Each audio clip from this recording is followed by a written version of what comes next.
مہمانان گرامی جناب شیخ ابراہیم سعید صاحب، سابق vice president chamber of commerce Gujarat, نہایت قابل احترام جناب ڈاکٹر طارق سلیم صاحب امیر جماعت اسلامی گجرات،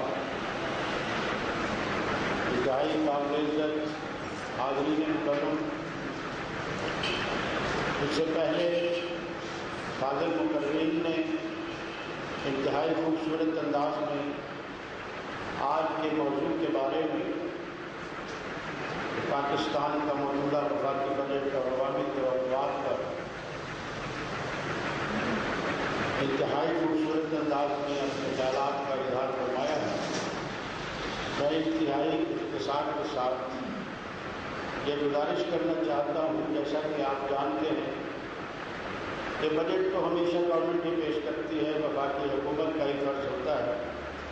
وزیر خزانہ وفاقی حکومت کے ڈاکٹر عبدالحفیظ شیخ صاحب نے جو 2504 ارب کا بجٹ پیش کیا، جس میں 287 ارب روپے کا خسارہ چھوڑ دیا گیا ہے اور 275 ارب جو ہے اس میں یہ بتایا گیا ہے کہ ہم نے اس کو قرض دیا ہے۔ کاش یہ بہتر ہوتا کہ ہمارے وزیر خزانہ، ہماری وفاقی گورنمنٹ نیشنل اکنامک ایجنڈا پیش کرنے سے پہلے پاکستان کی تمام پولیٹیکل پارٹیز کو اعتماد میں لیتی اور قومی ایجنڈا تیار کرتی۔ اگرچہ انہوں نے گورنمنٹ کے اسٹیک ہولڈرز کو وفاقی گورنمنٹ میں بلا کر کیبنٹ میں ایجنڈے کو پاس کروایا ہے، لیکن حقیقت میں جب ہم اس پاکستان کے انٹلیکچوئل طبقے کے کالم نویسوں کے اخبارات میں پڑھتے ہیں کہ یہ بجٹ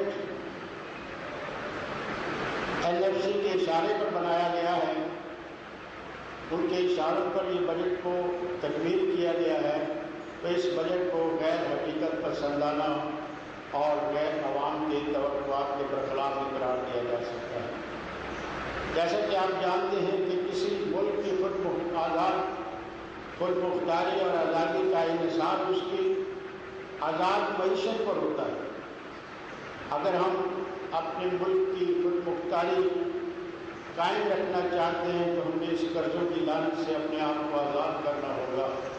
اگر ہم NFC، ورلڈ بینک اور غیر ملکی قرضوں سے آمدنی کم اور اخراجات زیادہ کے پر انحصار کریں گے تو یقیناً ہمیں کرنسی کا اجرا کرنا پڑے گا، جس سے افراط زر پیدا ہوگی اور پاکستان کے عوام کو مانگ بھوک کی مرض میں مبتلا کریں گے۔ تو ایسا ہی ہماری وفاقی حکومت جو ہے کردار ادا کر رہی ہے۔ یہی وجہ ہے کہ غیر ملکی جو طاقتیں ہیں ہمارے ملک میں بے جا مداخلت کر کے کبھی ڈرون حملے کر رہی ہیں اور کبھی ہمارے ملک کے افواج کے، ہماری پولیس، ہماری عوام کے ہزاروں افراد کو امریکہ کی جنگ کو پاکستان کی جنگ میں دھکیل کر ان کو لقمہ عمل بنایا جا رہا ہے۔ اس کی صرف یہی وجہ ہے کہ ہم ان کے سامنے اپنے ملک کو ہم نے گروی میں رکھ دیا ہے۔ دوسرا، ہمارے وفاقی جو وزیر خزانہ ہیں انہوں نے کہا ہے کہ ٹیکس کو بڑھانا چاہیے۔ پہلے 18 کروڑ عوام میں سے 28 لاکھ افراد جو ہیں وہ ٹیکس دیتے ہیں، وہ آئندہ ہم 7 لاکھ افراد کو مزید اس ٹیکس کی مد میں لا رہے ہیں اور ہم نے ٹیکس کی انکم ٹیکس کی مد میں 3 لاکھ کو 3.5 لاکھ میں تبدیل کر دیا ہے۔ میری گزارش یہ ہے، جب تک پاکستان کے غریب عوام کو اپنی قیادت کے ساتھ کانفیڈنس بلڈ اپ نہیں کیا جائے گا، جب پاکستان کے غریب عوام دیکھتے ہیں کہ پاکستان کے بڑے بڑے اربوں پتی سرمایہ دار جاگیردار ٹیکس نہیں دیتے، جیسا کہ میرے ایک دوست کہہ رہے تھے وزیر خزانہ ٹیکس نہیں دیتے، ہمارے وزراء ٹیکس نہیں دیتے، جب تک ان بڑے مگر مچھوں نے ٹیکس ادا نہیں کرنا کہ ہماری حکومت کا یہ کہنا ہے کہ جناب یہاں پر بڑے بڑے سرمایہ دار جو ٹیکس نہیں دیتے ان سے وصول کیا جائے، یہاں پر اساتذہ کرام ہیں، ڈاکٹرز ہیں، غریب لوگ وہ تو ٹیکس ادا کر رہے ہیں، ان سے وزیر خزانہ کو اور منتریوں کو، بڑے بڑے سرمایہ داروں کو ٹیکس لگا کر غریب عوام کے ساتھ اپنا کانفیڈنس بلڈ اپ کریں۔ یہ حقیقت ہے کہ جب تک ہم ٹیکس نہیں دیں گے، جب تک ہم ٹیکس کے اس مد کو مضبوط نہیں کریں گے، جب ہم اپنے پاؤں پر انحصار نہیں کریں گے، یہ ملک معاشی طور پر مضبوط نہیں کریں گے، یہ ملک مضبوط نہیں ہو سکتا۔ تیسری وجہ سب سے بڑی کسی ملک کی معیشت کی خرابی اور تباہی کا ہوتا ہے جہاں کی جو بجلی ہے توانائی کا بحران پیدا ہو. کس نے پیدا کیا ہے پاکستان کے اندر توانائی کا بحران؟ 3 سال ہو گئے انہوں نے 60 ارب سے رکھا ہے انہوں نے بادشاہ ڈالنے کے لیے دوسرے ڈاؤن کے لیے. کس حد تک 3 سالوں میں انہوں نے عوام کا ایک کانفیڈنس بلڈ اپ کیا ہے توانائی کے سلسلہ میں؟ خود گورنمنٹ اپنے گوشوارے پیش کرتی ہے کہ بجلی کے اس مد میں اربوں روپے کا گھپلہ ہے، اربوں روپے کی چوری ہے. اس چوری کو، اس کا احتساب کس کا کرنا ہے؟ ان بجلی چوروں کو جنہوں نے اربوں روپے کی بجلی چوری کر کے پاکستان کے قومی مسائل کو لوٹا ہے، ان کو چاہیے کہ ان کے 7 ارب روپے واپس لے کر پاکستان کے خزانے میں داخل کرایا ہے. اسی قوم میں آپ دیکھیں پاکستان میں جو تعلیمی بجٹ پیش ہوا ہے 40 ارب کا، صحت 15 ارب کا. دنیا میں بنگلہ دیش میں لے لیں، انڈیا کو لے لیں، سری لنکا کو لے لیں. پاکستان میں ہمارا جو تعلیم کا معیار ہے وہ انتہائی ناقص ہے دوسرے ملکوں سے. اس کا زیادہ سے زیادہ شاہی اخراجات کو ختم کر کے وزیر اعظم ہاؤس کے اخراجات کو پریزیڈنٹ ہاؤس کے 2 کروڑ سالانہ بجٹ میں اضافہ کر دیا گیا ہے، جبکہ ان تمام اخراجات کو سادگی کی صورت میں، جیسے خورشید صاحب نے بڑے اچھی خیالات کا اظہار کیا ہے، سادگی اختیار کی جائے اور یہ تمام بجٹ صحت اور غریبوں کے لیے پاکستان کی تعلیم پر صرف کیا. جب تک ہم اپنی معیشت کو اسلام کے معاشی نظام میں نہیں ڈالیں گے، جیسے انہوں نے مثال دی کہ 22 لاکھ مربع میل پر حکمرانی کرنے والے حضرت عمر رضی اللہ تعالیٰ عنہ، ان کو پوچھا کہ آپ کا اعزازیہ کیا مقرر کیا جائے؟ تو انہوں نے کہا آپ جائیں قوم کا سروے کریں، اور مجلس شورا کو کہا کہ مڈل کلاس کے لوگ اپنی زندگی بسر کر رہے ہیں بجٹ بنا کے، میرا وہ بجٹ بنایا گیا، وہی بجٹ بنایا گیا. خلیفہ حضرت عمر بکر صدیق کے گھر میں جب حلوہ اور پرتکلف دانا پکا تو انہوں نے کہا کہ یہ کہاں سے کھانا پک گیا ہے؟ تو بیگم صاحبہ نے کہا کہ میں نے تھوڑا تھوڑا پیسہ بچا کر کہ جا کر حضرت ابو بکر صدیق رضی اللہ تعالیٰ نے اپنا اعزازیہ کم کر دیا. جب تک ہم سادگی اختیار نہیں کریں گے، جب تک ایوانوں میں شاہی اخراجات کو کم کر کے ہم پاکستان کے غریب عوام کو نہیں لگائیں گے، اس وقت تک پاکستان کی حالت کو بہتر نہیں کیا جا سکتا. آپ پاکستان سے باہر جاتے ہیں 50 افراد 100 افراد کی کھیل پائی جاتی ہے. اس کی ضرورت نہیں. یہ تمام جتنے بھی اخراجات ہیں ان کو کام کیے. اور یسألونک ماذا ينفقون قل اے محمد آپ سے پوچھتے ہیں کہ ہم اللہ کی راہ میں کتنا خرچ کریں؟ ضرورت سے زائد سب کا سب خرچ کر دیں. تو جتنا ضرورت سے زائد پاکستان کے قرضہ خوروں نے، سرمایہ داروں نے، جاگیرداروں نے اس ملک کے وسائل کو لوٹا ہے، ان کا احتساب کرنا ہوگا. ان سے وہ اربوں کروڑوں روپیہ واپس لے کر اس پاکستان کے خزانے میں جمع کرانا ہوگا. پھر پاکستان کی ملک کی معیشت درست ہوگی. اور ہمیں ان امریکی سامراج کو جو پاکستان کے نیوکلیر پروگرام پر قبضہ کرنا چاہتا ہے، اس کو اس ملک سے نکالنا ہوگا اور اس پاکستان کے کروڑوں عوام کے ساتھ ان کو کانفیڈنس کا بلڈ اپ کر کے ان کو اعتماد میں لے کر، میں نہیں سمجھتا کہ پاکستان کا ایک پکوڑا بیچنے والا شخص بھی ٹیکس ادا نہ کرے اگر ان کو اعتماد میں لیا جائے. اگر اس کو یہ علم ہو ہمارے ملک کا پریزیڈنٹ جو ہے وہ سادگی اختیار کر چکا ہے، ہمارے وزراء سادگی اختیار کر چکے ہیں، ہمارے حاکم جو ہے وہ ٹیکس ادا کر رہے ہیں، پاکستان کا بچہ ٹیکس ادا کرنے کے لیے تیار ہے. اور یہ جو ہم نے امریکی سامراج کی جنگ کو اپنے اوپر مسلط کر لیا ہے اور پاکستان کی جنگ بنا دی ہے، اور جس میں ہماری پاک فوج کے رہنما، ہماری پولیس کے افسران، ہمارے پاکستان کے علماء اور سیاستدان جو لقمہ اجل بن رہے ہیں، یہ صرف اور صرف پاکستان کے موجودہ حکمرانوں کی غلط اسٹریٹجی ہے. اس اسٹریٹجی کو درست کرنا ہوگا، اس پالیسی کو درست کرنا ہوگا. اگر ہم نے دہشت گردی کی جنگ کرنی ہے تو پاکستان کے تمام سیاستدانوں کو، علماء کو قوم کانفرنس میں بنا کر یہ جنگ ہم نے لڑنی ہے. یہ ہماری جنگ ہے، ہم نے اس ملک کو بنانا ہے، ہم نے اس ملک کو ترقی دینی ہے. اگر تم نہیں اسلام کے اکابرین پر چل سکتے تو قائد اعظم کے اصولوں پر چلو.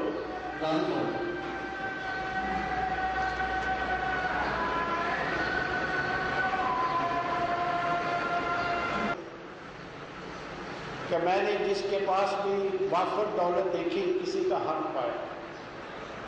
ہمیں یہ سوچنا ہے کہ پاکستان کے کروڑوں عوام اس ملک میں علاج کرا رہے ہیں، پاکستان کے غریب عوام اسی ملک میں تعلیم حاصل کر رہے ہیں، انہی ہسپتالوں میں اپنا علاج کراتے ہیں۔ وہ پاکستان کا سربراہ ہو ہی نہیں سکتا جو پاکستان کی سرزمین سے نکل کر علاج کو باہر کراتا ہے، دولت باہر جمع کرتا ہے، جائیداد باہر کرتا ہے، وہ پاکستان کا حکمران ہو ہی نہیں سکتا۔ یہ سوچنا ہے ہم نے، اس پر غور کرنا ہے ہم نے۔ اس پر قائد اعظم رحمۃ اللہ علیہ نے کہا تھا میں یہ ملک اس لیے بنا رہا ہوں کہ اس ملک میں بسنے والے ہاں وہ کسی بھی شعبہ زندگی سے تعلق رکھتے ہوں ان کو مساوی حقوق دیے جائیں گے۔ کیا اس ملک میں مساوی حقوق حاصل ہے؟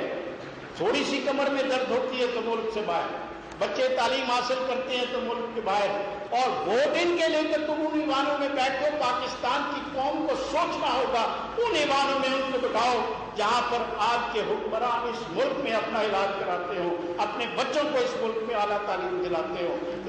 یہ کہاں کا اصول ہے؟ وہاں کی جائیداد کو، یہاں پر آج آپ کے پاس چیف جسٹس موجود ہیں، میرا ایمان ہے کہ اگر یہ آپ کے پاس آخری سہارا ہے، آپ کو پورا ساتھ دینا چاہیے چیف جسٹس کا۔ اگر اکاؤنٹیبلٹی کرنی ہے انتخابات سے پہلے ان تمام حکمرانوں کو، خواہ وہ میاں نواز شریف ہو، خواہ وہ زرداری ہو، خواہ کوئی بھی ہو، ان کی لوٹی ہوئی جو پاکستان کے وسائل کو لوٹ کر انہوں نے اپنی دولت کو باہر اکٹھا کیا ہوا ہے، جائیدادوں کو بیچ کر پاکستان کے خزانے میں پیسہ لانا ہوگا، اپنی معیشت کو مضبوط کرنا ہوگا، تب پاکستان کا غریب اٹھے گا، تب پاکستان میں جو ہے خوشحالی آئے گی، اور ان غیر ملکی طاقتوں کو ان سے ہمیں نجات حاصل کرنی ہوگی۔ یہ اللہ کا فرمان ہے، لیس علی الانسان الا ما سعی۔ آخر میں یہ بات کہہ کر گزارش کرنا چاہتا ہوں آپ سے، خدا نے آج تک اس قوم کی حالت نہیں بدلی، نہ ہو جس کو خیال آپ اپنی حالت کے بدلنے کا۔ اللہ کی حمد بیان کرتے ہیں اشرف الانبیاء جناب محمد رسول اللہ صلی اللہ علیہ وسلم پر لاکھوں درود و سلام بھیجتے ہیں۔ میرے لیے بہت ہی واجب الاحترام محترم شیخ فیض اللہ صدیقی صاحب، برادرم شیخ ابرار سعید صاحب، چودھری عرفان احمد صفی صاحب، اور میرے بہت ہی محترم رفقائے کار،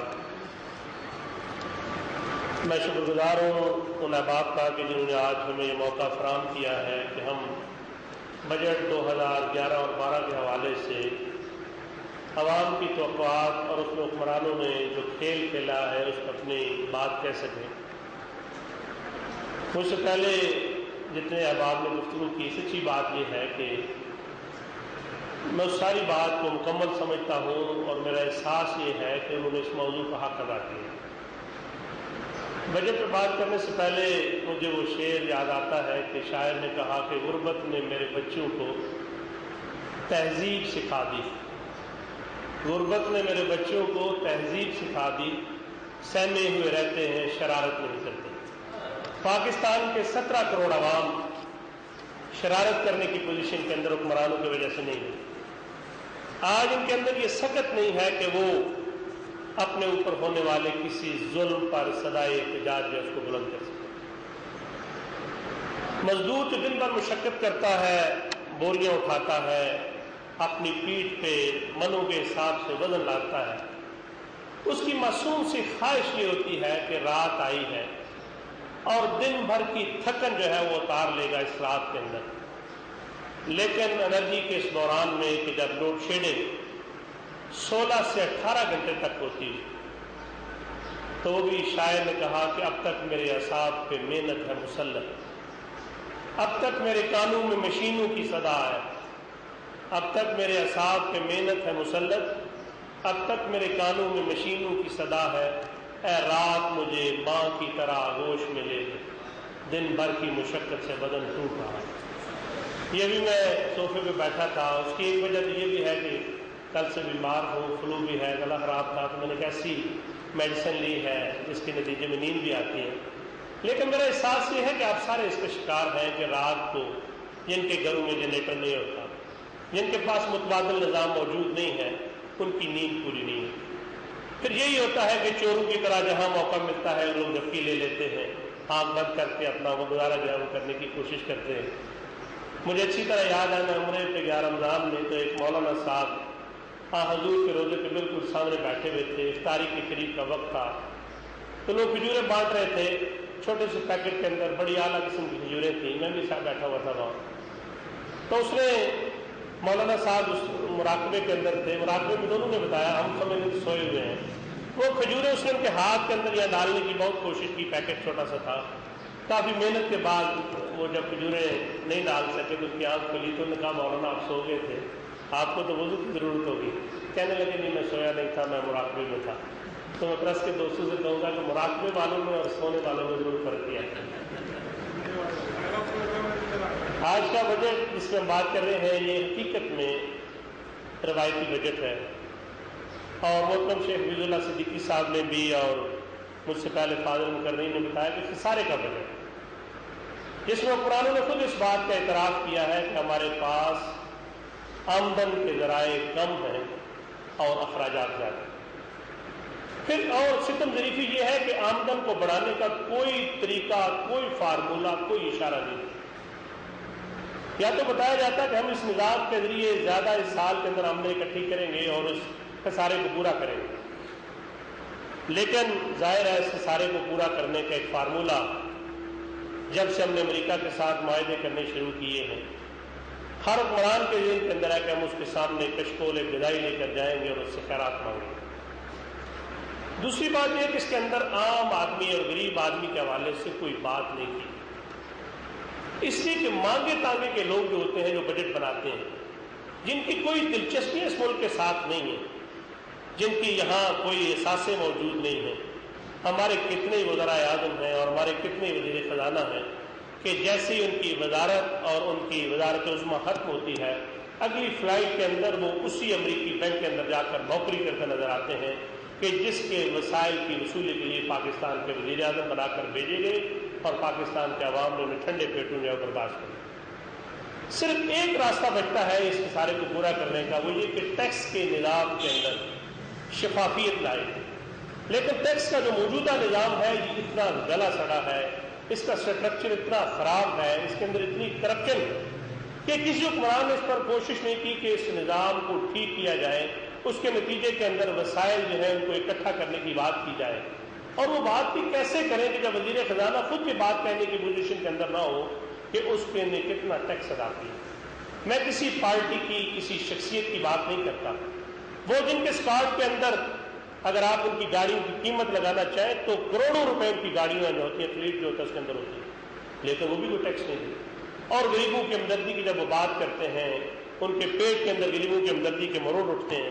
میرا احساس یہ ہے کہ جب تک ہم ٹیکس کے اس نظام کو صحیح نہیں کریں گے، اس کے اسٹرکچر کو ٹھیک نہیں کریں گے، اس کے اندر جو کرپشن ہے اس کو ہم دور نہیں کریں گے، اس وقت تک ہم اپنے مسائل میں ہم پہ قابو نہیں پا سکتے۔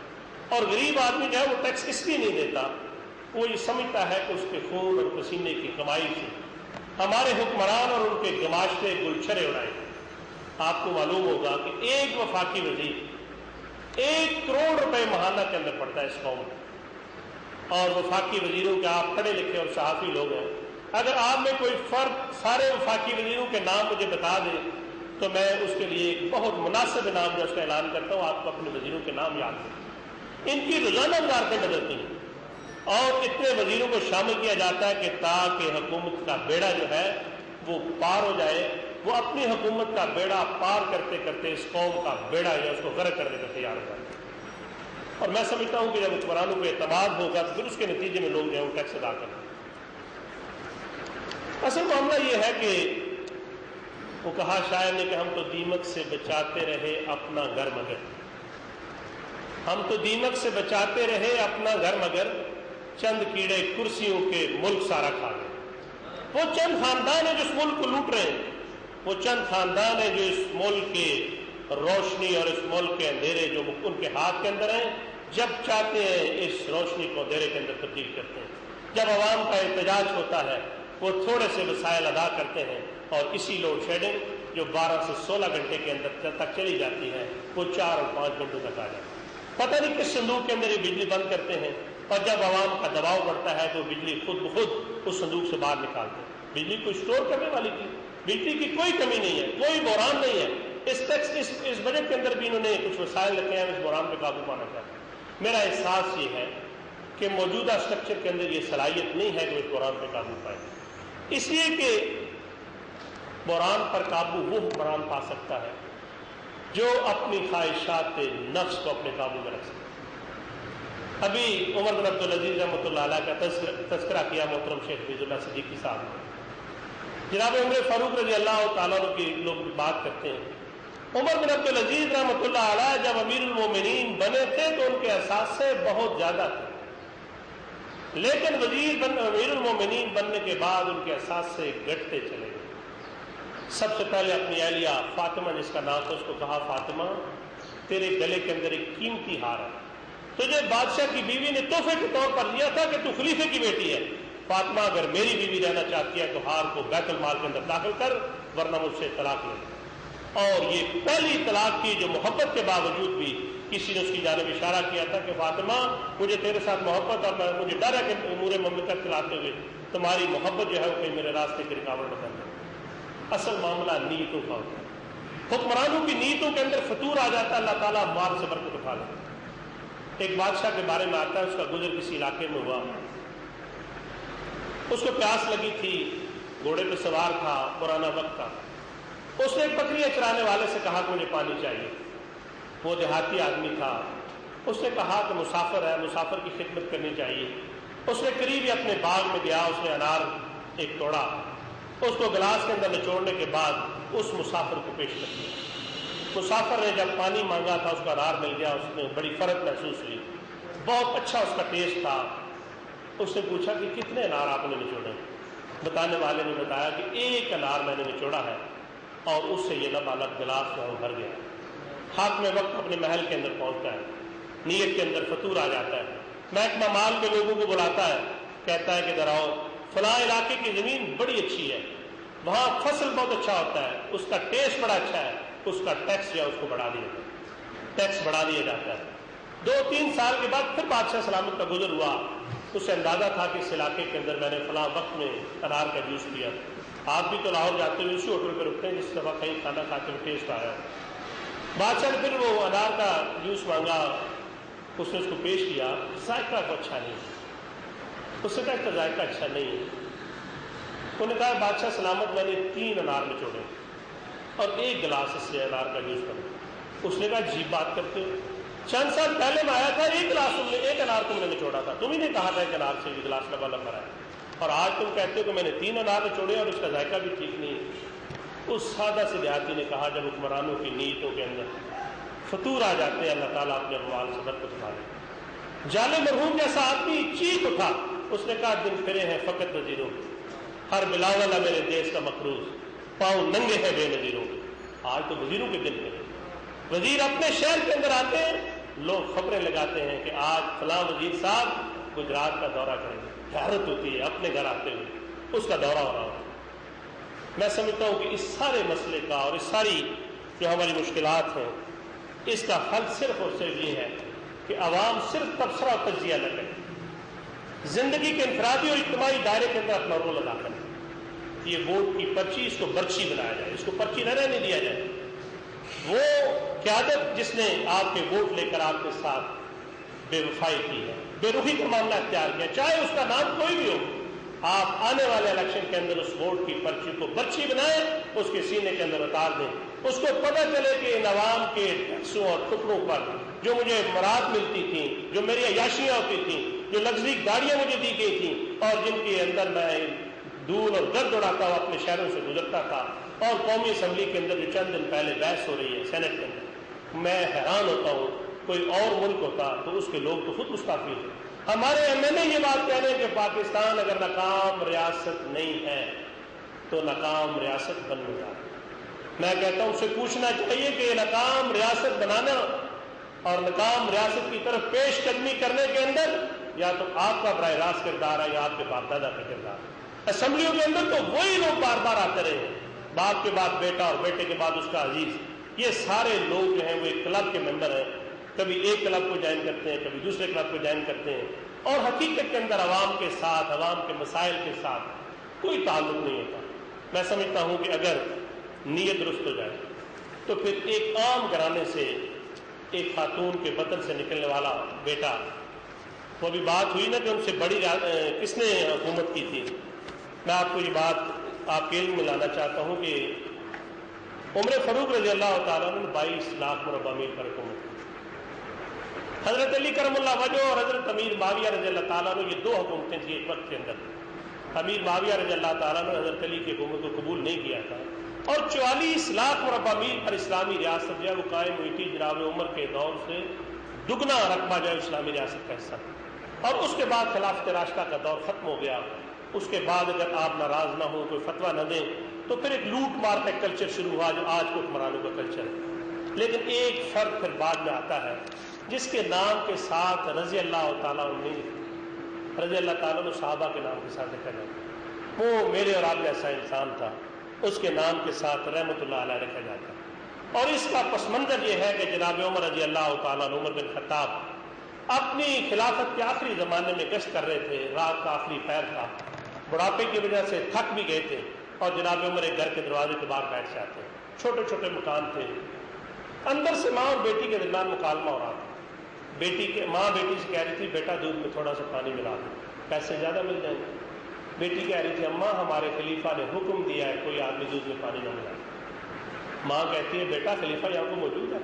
بیٹی کہتی ہے اماں خلیفہ موجود نہ بھی ہو، خلیفہ کا رب تو موجود ہے اور میرے لیے ممکن نہیں کہ میں امیر المومنین کو امیر المومنین کہوں اور ان کے اطاعت نہ کروں. جناب عمر رضی اللہ تعالیٰ نے اپنے ساتھ جو ساتھی تھا، اسلم اس کا نام، اس کو کہا اس دروازے پر نشان تو لگاؤ، صبح ڈھونڈنے میں آسانی ہے مکان کس کا ہے. جہاں یہ مکالمہ اور دودھ میں پانی ڈالنے کا. اور بیٹی انکار کر رہی تھی، کہہ رہی تھی امیر المومنین نہ بھی ہو تب بھی پانی نہیں ڈالوں گی، ہمارے خلیفہ کا حکم یہ ہے اور اس کا رب دیکھتا ہے. جناب عمر رضی اللہ تعالیٰ نے اس لڑکی کی اس سیرت اور کردار کی بنیاد پر اپنے بیٹوں کو اکٹھا کیا، کہا میرے بیٹوں مجھے شادی کی حاجت نہیں. ساڑھے والا ماحول تو نہیں دوجا بیاہ کرو تو گپا بنی ہے، وہاں تو اجازت تھی، کلچر تھا. لیکن کہا کہ مجھے شادی کی حاجت نہیں ہے. کس بیٹے کی شادی کروں؟ حضرت عبداللہ اور عبد الرحمن کہتے ہیں کہ ابا جان ہمارے تیسرے بھائی حضرت عاصم کی شادی نہیں، آپ ان کی شادی کریں. رشتہ مانگا گیا. حضرت عاصم کا رشتہ اس لڑکی سے ہوا جس نے دودھ میں پانی ملانے سے انکار کیا. وہ حضرت عمر فاروق رضی اللہ تعالیٰ کی بہو بنی. اس کے بطن سے ایک اولاد پیدا ہوئی اور اگلی اولاد میں سے عمر بن عبد العزیز رحمۃ اللہ علیہ پیدا ہوئے جن کا دور خلافت 88 لاکھ مربع میل تک پھیل گیا. بر اعظم افریقہ، بر اعظم یورپ اور بر اعظم ایشیا اسلامی سلطنت کا حصہ تھے اور دنیا کی متمدن آبادی جو ہے وہ اسلام کے اس پرچم کے نیچے اپنا وقت گزار رہی. اور اسی دور کے اندر جب امیر المومنین نے اپنے لوگوں سے کہا کہ میری ریاست میں چیک کرو کتنے لوگ ہیں جن کو زکوٰۃ دی جا سکتی ہے، بڑے لمبے چوڑے سروے کے بعد یہ رپورٹ دی کہ امیر المومنین 88 لاکھ مربع میل کے اندر کوئی آدمی زکوٰۃ لینے کو تیار نہیں. پھر انہوں نے کہا اچھا اتنا امیر حکمران کہ جس کی 88 لاکھ مربع میل فرانس تک مسلمانوں کی حکومت، 3 بر اعظم، اتنے امیر حکمران کے ساتھ سے بھی تو چیک کرنے چاہیے. مورخین نے لکھا ہے کہ پوری دیانتداری اور غیرت ریزی کے ساتھ یہ بات کہی گئی کہ اس 88 لاکھ مربع میل کی ریاست میں اگر کوئی زکوٰۃ کا مستحق اور حقدار ہے تو اس کا نام عمر بن عبد العزیز ہے جو ان کا امیر المومنین. آج حکمرانوں کے احساس سے بڑھتے ہیں، عوام غریب سے غریب تر ہوتے چلے جاتے ہیں اور عوام کا اور حکمرانوں کا کوئی رشتہ اور ناطہ آپس کے اندر نہیں ہے. وہ ان کی مجبوریاں اور ضرورتیں جانتے ہی نہیں ہیں، ان کے مسائل سے آگاہ ہی نہیں ہیں. پرانی بات ہے کہ ایران کی اہلیہ رضا شاہ کی اہلیہ جب پاکستان کے دورے پہ آئی تو پاکستان کے ایک جرنلسٹ نے اس سے سوال کیا کہ پاکستان کے اندر بڑی غربت ہے، لوگوں کو بھوک ہوتی ہے، لوگوں کو روٹی کھانے کو نہیں ملتی. تو وہ شاہ کی اہلیہ تھی، اس نے کہا کہ روٹی نہیں ملتی تو لوگ بسکٹ کھا لیے کریں. ہمارے جو حکمران آپ کو یہی مشورہ دیں گے کہ اگر آپ کو روٹی نہیں ملتی تو آپ بسکٹ کھایا کریں اور اگر آپ کو بجلی نہیں ملتی تو آپ پرانے زمانے کے اندر وہ درختوں کی چھاؤں کے نیچے بیٹھ کے اپنا وقت گزاریں اور اس طرح آپ اپنی زندگی گزاریں. نشان یہی ہے زمانے میں زندہ قوموں کا کہ صبح و شام بدلتی ہیں ان کی تقدیریں. زندگی کے انفرادی اور اجتماعی دائرے کے اندر جب میں اور آپ اپنے حصے کا کام کریں گے. جاوید چودھری سے اسلام آباد میں اتنی ملاقات میں نے عنوان کہا کہ پاکستان کے حالات کتنے ٹھیک ہیں. وہ کہنے لگا پاکستان کے اتنے حالات ٹھیک ہوں گے جتنے آپ ٹھیک کرنا چاہیں گے جتنا میں کرنا چاہوں گا. میں نے کہا کیسے بات کرتے ہیں؟ اس نے کہا کہ لوگ بیدار ہوں گے لوگوں کے اندر شعور آئے گا، اسی کے نتیجے کے اندر انقلاب اور تبدیلی کا راستہ جو نکلتا ہے۔ اللہ کریم سے دعا ہے کہ ہم سب کو اپنے حصے کا کام کرنے کی توفیق دے۔ آخر دعوانا الحمدللہ رب العالمین۔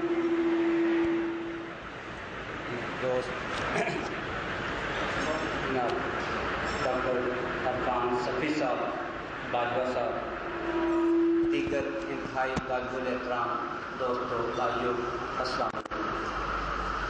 سب سے پہلے میں شکر گزار ہوں انتظامیہ اس لائبریری کا، ڈاکٹر عرفان صاحب کا، کہ انہوں نے اتنی اچھی ادبی نشست میں مجھ جیسے کم سخن کو موقع دیا کہ میں بھی اپنی گزارشات آپ کے حوالے کر سکوں۔ اور اس کے بعد باعث فخر ہوں کہ آپ جیسے پڑھے لکھے اور اہل علم کے درمیان مجھے کافی کچھ سیکھنے کا موقع ملا۔ ہوتا کچھ اس طرح ہے مختلف نشستوں میں کہ جو بندہ آخر میں آتا ہے اس کے لیے کہنے کو کچھ رہ نہیں جاتا۔ یہ عام نشستوں کا حال ہوتا ہے۔ جب یہ اس قدر سخنوروں کی نشست ہو تو پھر مزید حالات گمبھیر ہو جاتے ہیں۔ کیا یہ ڈیجٹس کی بات ہو تو سب سے پہلے ماسٹر صاحب لے گئے،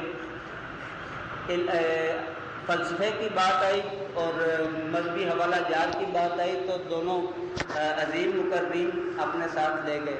جناب رشید صاحب نے کافی اچھے، اور باقی تمام مقررین نے بھی بڑا اچھا حصہ ڈالا سارے سلسلے میں۔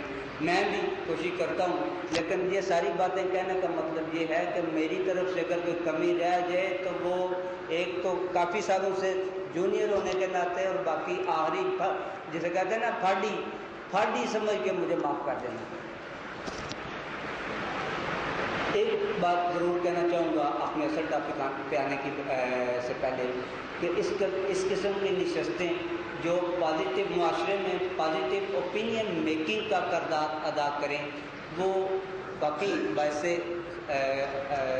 خراج تحسین ہیں عرفان صفی صاحب اور ان کی ٹیم جو اس طرح کی مجالس کا اہتمام کرتے ہیں۔ اور مجھے بھی یہ احساس ہو رہا ہے کہ ہمیں بھی شاید گجرات میں بھی اور دوسری جگہوں پہ جہاں پہ ہم کر سکتے ہیں ان کی مدد سے یا دوسرے دوستوں کی مدد سے واقعی اس طرح کی مجالس کا اہتمام کرنا چاہیے۔ اور بلکہ دوسری دنیا کے جہاں ترقی کے اور بہت سارے رموز ہیں ان میں ایک یہ بھی ہے کہ اسی طرح کی مجالس بڑھ کے آرگنائز ہو کے پھر تھنک ٹینک کا روپ اختیار کر لیتی ہیں۔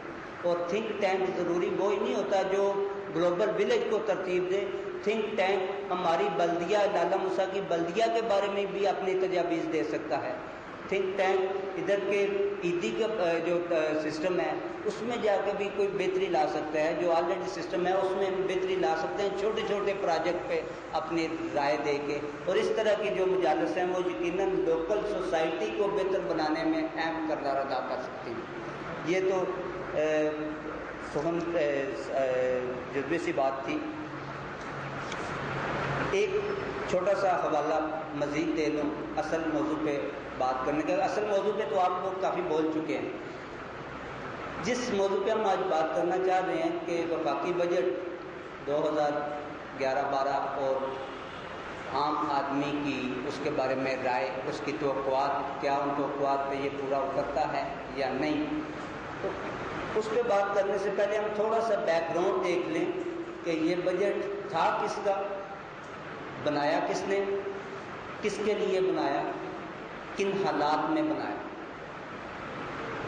یہ دنیا جس میں ہم سب رہ رہے ہیں اور جسے پڑھے لکھے لوگوں نے گلوبل ولیج کا نام دے دیا ہے، اس گلوبل ولیج کو ہم سب کا رابطہ، ہم سب کا پس منظر کسی نہ کسی دیہاتی کلچر سے ضرور ہے۔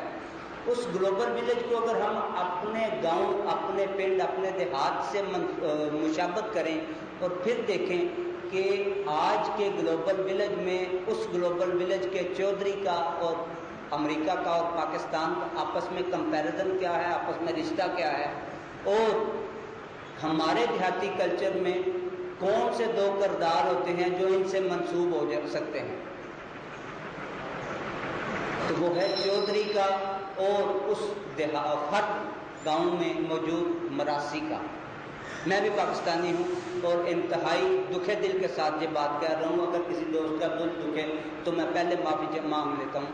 لیکن اٹ از دی فیکٹ کہ آج کے گلوبل ولیج میں ہم بڑی جلدی لیڈروں پہ اور جو انانے اقتدار جن کے ہاتھ میں یقیناً ان پہ تنقید کرنا ہمارا حق ہے. یہ کوئی ہم جو جب تنقید کر رہے ہوتے ہیں تو موجودہ ہی نہیں, اس لڑی میں سارے ایک سے ایک بڑھ کے آیا ہے. میری بات تھوڑی خشک ہوگی, شاید میں شعر و شاعری کرنا ہو, لیکن ایز اے طالب علم میں بیان کرنے کی کوشش کروں گا. یہ جو بات ہو رہی تھی کہ جو ہمارا تعلق ہے جو گلوبل ولیج میں ہم آج جس مقام پہ پہنچ گئے ہیں, جدھر ہمارے لیڈروں نے ہمارے انانے اقتدار طبقہ اور اس کلب کا جس کا ڈاکٹر صاحب نے ذکر کیا, اس کلب نے ہمیں جدھر تک پہنچا دیا ہے, ہم اللہ کے عذاب کی وجہ سے اور اپنے مکروہ افعال کی وجہ سے ادھر پہنچ گئے ہیں کہ دنیا کی اقوام میں ہمارا جو سٹیٹس ہے, جو مقام ہے, وہ چودھری اور مراسی کا بن گیا ہے. درمیان میں جو لوگ ہوتے ہیں وہ باقی ملک بھی ہیں. اب جدھر ہم کھڑے ہیں بہت سی جذباتی تقاریر ہوئی اور بہت سے پاک لوگوں کا ذکر آیا, بڑے حوالے آئے. کیا ہم اس قابل ہیں کہ اپنا جو کمپیریزن ہے ان لوگوں کے ساتھ کر سکیں؟ کیا ہمارے کردار, کیا ہمارے افعال اس قابل ہیں؟ اپنے دل پہ ہاتھ رکھ کے کہیں مسلمانی تو بہت بڑی چیز ہے, کیا ہم سچے پاکستانی بننے کی بھی کوشش کرتے ہیں؟ کم از کم میں تو نہیں کرتا. جس دن ہم سچے پاکستانی بن گئے, مسلمان بن گئے, تو پھر تو کمال ہو جائے گا. ہم اپنے ملک سے صحیح وفادار بن گئے, محب وطن بن گئے, اس دن ہم اپنے ملک کی رونق ہو رہے ہیں. یہ ہمیں کسی کو کہنے کی ضرورت نہیں ہوگی, آٹومیٹک ختم ہو جائیں گے. جس دن مسلمان بن گئے اس دن تو کمال ہو جائے گا, اور دوبارہ وہی دور آ جائے گا جس کا ڈاکٹر صاحب ابھی ذکر کر رہے تھے انشاءاللہ. لیکن اس کے لیے ہمیں قربانی دینی پڑے گی. اس کے یہ نہیں ہو سکتا کہ شیخ ابرار کے تو جائز ناجائز طریقے سے شام کو 50,000 روپے اپنے گھر لے کے بھی جاتا رہے اور سوچے کہ معاشرہ ٹھیک ہو جائے گا. It is impossible. مجھے خیال کرنا پڑے گا کہ میرے حصے میں تو 300, 500, 700, حد 1,000 روپے بہت زیادہ ہے. شام کو باقی کا 49,000 اگر میں بانٹنا شروع کروں گا, یہ دل پہ ہاتھ, یہ اتنا بڑا دل کروں گا, تو پھر سوسائٹی سے تو یہ ڈیمانڈ کر سکتا ہوں کہ نہیں جی آپ بھی کنٹریبیوٹ کریں. اس سے پہلے صرف تقریریں ہو سکتی ہیں, وہ پہلے بھی لوگ کرتے ہیں, آج بھی ہم سب کرتے رہیں گے, ان کا اثر نہیں ہو سکے گا.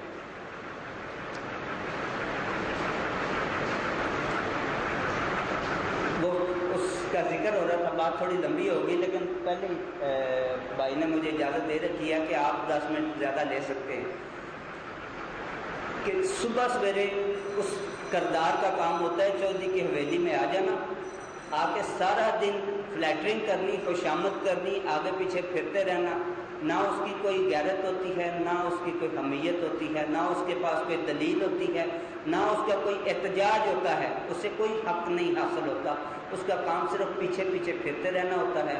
شام کو چودھری صاحب کا موڈ اگر اچھا ہوا تو انہوں نے 2 ٹوپے چاول دانے دے دیے, مزید والا ٹوپا بھی دے دیا. اس دن زیادہ سنائی دے دیا. اگر شام کو موڈ خراب ہوا تو بولے چلو ادھر لتاں کٹ. شام تک ٹانگیں دباتا رہا, مزید موڈ خراب ہو گیا, کوئی بات پسند نہ آئی تو وہی لات اس کے منہ پہ دے ماری اور بولا تو میں ٹانگیں دبانا بھی نہیں آتا. ہمارے ساتھ آج وہ ہو رہا ہے. ہم بالکل ایگزیکٹ اس پوزیشن پہ چلے گئے ہیں کہ سارا دن ہم خوشامد کرتے ہیں, شام کو جب ٹوپے کی باری آتی ہے تو چودھری کی مرضی ہوتی ہے وہ ہمیں ڈراؤن عملہ 1-2 کر دے, یا ہمیں کوئی نہ کوئی نمائندہ سینٹ کا بھیج کے ہمیں تسلی دے دے کہ نہیں اگلے مہینے تاڑا کچھ کرا. یہ ہماری بدقسمتی ہے. رہا بجٹ کا سوال, تو بجٹ جیسے میرے بھائی نے شروع میں اعداد و شمار بتائے کہ 100 روپے میں سے 55 یا 58, بعض باتوں میں 58% ہے ہمارے آباء و اجداد جو قرضے لے کے کھا گئے, ان کی قسطوں کی واپسی پہ اور سود پہ ضیاع ہو جاتے ہیں. اور ابھی یہ اعداد و شمار مزید بڑھیں گے میرے بھائی کہ جو ہم سویلین تو اسٹوپڈ سویلینز ہوتے ہیں نا, وہ جو عقل کل ہیں، وہ عقل کل جب 9/11 کا انہوں نے یو ٹرن لیا تھا تو انہوں نے جو معاہدے کیے تھے ان کے تحت قرضے معاف نہیں کرائے تھے، پینڈنگ کرائے تھے۔ یہاں ہم تنقید کرتے ہیں موجودہ حکمرانوں پہ، یہ حقائق بھی ہمیں مد نظر رکھنا چاہیے کہ یہ حکمران جو بھی اس وقت ہو، صوبے کے ہوں یا مرکز کے ہوں، انہوں نے وہ قرضے بھی ادا کرنے ہیں جو یہ خود لے رہے ہیں، وہ بھی ادا کرنے ہیں جو انہیں موروثیت میں ملے، اور وہ بھی ادا کرنے ہیں جو عقل کل والے پینڈنگ کرا کے چھوڑ گئے ہوئے ہیں، ان کی بھی اب ڈیوبلٹی آ رہی ہے، وہ بھی ساتھ ساتھ شامل ہوتے جا رہے ہیں کہ جی وہ تو ہم نے 5 سال کے لیے معاف کیے تھے، وہ بھی دیں، یاد پڑے ہیں وہ بھی، اور یہ مزید 58% سے بھی آئندہ سال میں مزید بڑھ جائے گا یہ شیئر۔ اس کے لیے آلریڈی ہم نے ویسے ایک پریکٹس شروع کر دی ہے کہ ان کو ادا کرنے کے لیے مزید قرضے لیں، مزید زیادہ مارک اپ پہ قرضے لیتے جا رہے ہیں۔ اللہ تعالیٰ ہمیں برے وقت سے بچائیں، لیکن بچائے گا وہ بھی اس وقت جب ہم خود صحیح ہوں گے۔ باقی کے جو 42% ہیں اس کا مور دین 80%، یہ 65% جھوٹ ہے، وہ تو دفاع ڈائریکٹ لے لیتا ہے۔ جو سولینز میں ایجنسیاں ہیں لا اینڈ آرڈر مینٹین کرنے والی، ان کا بجٹ جو ہوتا ہے وہ الگ ہوتا ہے، اس سے شامل کریں تو اٹ از مور دین 80% اس 42% کا۔ تو باقی جو 12-13% بچے گا بھائی میرے، اس میں سے پھر 1.5% ہی صحت کو ملے گا۔ کوئی کتنا بھی سیاح لے آئے ادھر آ کے، بالکل صحیح بات ہے، میں بھی یہ بات کر سکتا ہوں جی 7,000 بجٹ بنا کے دکھاؤ بھائی میرے، آپ ادھر جا کے بیٹھ جاؤ، وزیر خزانہ IMF سے آیا ہو یا ادھر لال مسے سے چلا جائے، جب 13% کل بچے گا، 87% غائب ہو چکا ہوگا، تو 13% میں سے کیا کرے گا وہ؟ کوئی بھی بندہ چلا جائے، وہ بنائے 13% میں سے بجٹ، اس کا کوئی بھی جواب نہیں دے سکے گا۔ ہونا یہی پڑے گا، کرنا یہی پڑے گا کہ ہمیں پاکستانی بننا پڑے گا۔ یہ اس کا مطلب یہ نہیں ہے کہ میں پیپلز پارٹی کا کارکن ہونے کے ناطے موجودہ حکومت اور ان کے بجٹ کا دفاع کرنے کی پوزیشن میں ہوں ہی نہیں، نہ میں کرنا چاہتا ہوں، لیکن چند حقائق بیان ضرور کرنا چاہتا ہوں۔ تنقید بڑی اچھی بات ہے اور بڑی ہونی بھی چاہیے، اس سے اصلاح کا پہلو نکلتا ہے، لیکن تنقید شیخ ابرار کو تو سب سے پہلے چاہیے اپنی ذات پہ کرنا۔ اگر میں ٹھیک ہوں، میں جدھر میری جو ڈیوٹی ہے وہ میں کما حق ہوں پوری کر رہا ہوں تو پھر تو ٹھیک ہے، اگر میں وہ نہیں کر رہا ہوں تو کم از کم میرے پاس تو یہ استحقاق نہیں ہے کہ میں دوسرے کسی بھائی کو بولوں کہ جناب تسی صحیح نہیں کرتے تھے۔ ایک دو اور عرض کرنا چاہوں گا، جہاں پہ بات ہوتی ہے تنقید کی کہ جی ہمارے بجٹ میں یہ کمی رہ گئی، یہ کمی رہ گئی، یہ کمی رہ گئی، بے شمار کمیاں رہتی ہیں، لیکن اس کے ساتھ مزہ تب ہے جب ہم یہ بتائیں اپنی اپنی عقل کے مطابق کہ جناب اس کا حل یہ ہے، حقائق کو مد نظر رکھتے ہوئے۔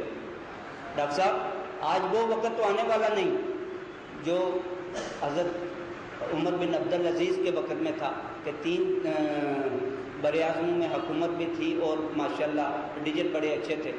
وہ آتے آتے ٹائم لگے گا جب ہماری کج مالیاں ٹھیک ہم کرنے پہ قادر ہوئے، اگر ہماری نیت ٹھیک ہوئی، اپنے آپ کو ٹھیک کیا تو پھر وہ اس طرف ہم گامزن ہوں گے، پتہ نہیں کب وہ آئے گا، لیکن امید ہے بین مسلم اگر ہم صحیح ہوں تو وہ آ جائے گا۔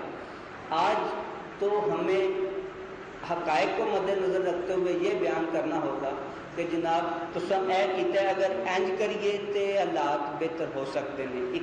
ایک ادنا طالب علم ہونے کے ناطے، ایک ادنا کارکن ہونے کے ناطے میں آپ تمام دوستوں کو گواہ بنا کے کہتا ہوں کہ بڑے پڑھے لکھے اور عالی شان جن ان کے لوگ بڑے فارم کوالیفائڈ لوگ ہوتے ہیں جو بجٹ بناتے ہیں اور جو بجٹ سازی میں معاون مددگار ہوتے ہیں، میری تو ان کے سامنے کوئی حیثیت نہیں، لیکن میں انہیں یہ ریکویسٹ ضرور کرتا ہوں کہ مجھ جیسا ادنا شہری اگر اپنے پاس یہ علم رکھتا ہے کہ آپ کا جو 500-550 ارب روپے کا خسارہ ہے، وہ اگر میں بیٹھ جاؤں آپ کی جگہ، آپ کے ساتھ، آپ کی جگہ نہیں آپ کے ساتھ، تو ودن ہاف این آور میں آپ کو بتا سکتا ہوں کہ اپنے دنیاوی آقا کو ناراض کیے بغیر وہ خسارہ پورا کیا جا سکتا ہے، بغیر وہ اثاثہ جات جنہیں جو ہمارے ہیں، جو ہمارے ملک میں ہیں، جن کے آپ نے ذکر بھی کیا لیکن وہ استعمال کرنے کی ہمیں اجازت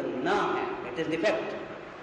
ہم اس گئے گزرے دور میں چلے گئے ہیں کہ ہمیں ہمارے اثاثہ جات بھی چودھری جی دل کرے تو کہندا کہ تو ویلی دے فلاں کمرے چ جائیں, دل کرے تو کہندا اس پاسے نہیں جانا, ادھر ماجنا بنی اتنے گھوڑیاں نے موتر کرنا ہوتا ہے. ہمارے اثاثہ جات ہیں, سارے حکمرانوں کو پتہ ہے, لیکن انہیں چھیڑنے کی ہمیں اجازت نہیں. یہ جھوٹ بولتے ہیں کہ ہم یہ پانی کے ذخائر سے واٹر ریزرویشن بڑھا کے تو ہم بجلی جو ہے وہ پوری کر لیں گے اور ہمارے واٹر ریزرویشن بڑھ جائیں گے. یہ جھوٹ ہے. It is impossible. ہو ہی نہیں سکتا. اب یہ ہماری الیکٹریسٹی ڈائیورٹ ہو چکی ہے اب بھی ذخائر سے پیٹرولیم پروڈکٹس پہ, اور وہ ڈائیورٹ کرانے میں ان کمپنیز کا ہاتھ ہے جو عالمی جنگیں تک افورڈ کر لیتی ہیں دنیا میں. آج اگر 10-20 سال پہلے اللہ بخشے جب بی بی کے دور میں یہ IPPs آئے تھے تو اس وقت بھی میجر سے ادنا طالب علم نے یہ احتجاج کیا تھا کہ آپ نے وقتی طور پہ عارضی بجلی تو لے لی, لیکن واٹر ریزرویشن نہ بڑھا کے پانی سے پیٹرولیم بجلی پہ آ کے آپ نے ظلم کیا ہے. ٹھیک ہے, آج ہم وہ اچھا سمجھ